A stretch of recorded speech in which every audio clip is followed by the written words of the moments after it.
Salam, bonjour à tous. Alors, je mets en avant de l'ail. Pourquoi? Pour un remède efficace, un remède naturel contre la toux. Alors, il faudra du miel pur, bio, et puis de l'ail aussi bio.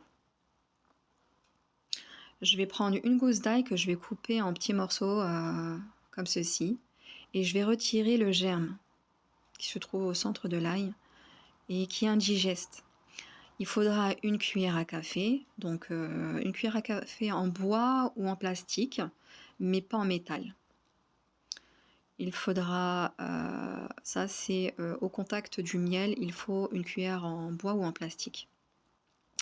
Là, je vais mettre les petits morceaux, donc l'équivalent d'une gousse d'ail, que je vais prendre avec l'aide d'un verre d'eau. Et je vais avaler ça à cul sec. Vraiment, je vais quasiment rien sentir. Donc pour les personnes qui aiment pas ça, qui supportent pas, vraiment, c'est ça peut être peut-être délicat au départ, mais déjà juste vraiment, ça vaut le coup en fait. Ça vaut le coup et personnellement, je l'ai fait encore ce matin d'ailleurs.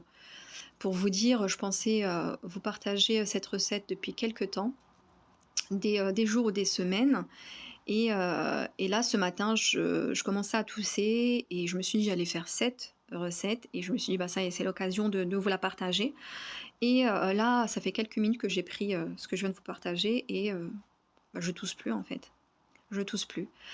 C'était une petite toux, hein. C'était pas bien méchant, mais même quand j'avais une donc c'est un remède que j'ai déjà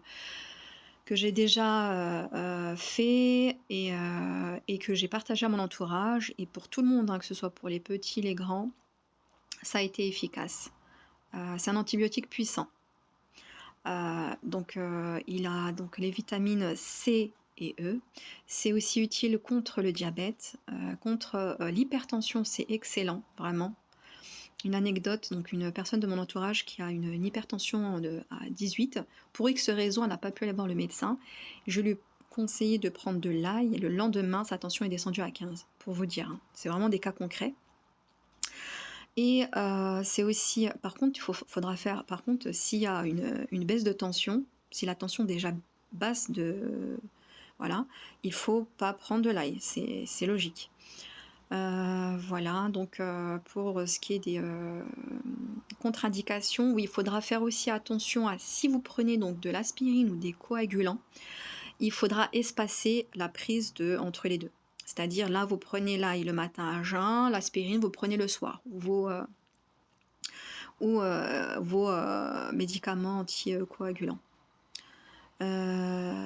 Voilà, je pense que je vous ai à peu près tout dit pour ce qui est des contre-indications. Après, n'hésitez pas à consulter aussi, hein, si vous avez un médecin qui est plus dans l'homéopathie. Voilà, je vous conseillerais plus d'aller voir ce genre de médecin-là. Et voilà, et c'est aussi efficace contre le cancer de l'estomac et les bactéries qu'il peut y avoir comme l'Helicobacter pylori. Donc il y aura d'autres recettes, mais là je vous partage celle de voilà, recette anti-toux qui est vraiment géniale. Et il faudra faire aussi attention à l'usage, qu'il ne faut pas que ce soit fréquent pour éviter d'avoir des brûlures gastriques. Voilà pour la recette. N'hésitez pas à la tester.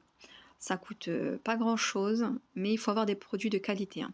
Donc que ce soit pour l'ail et le miel.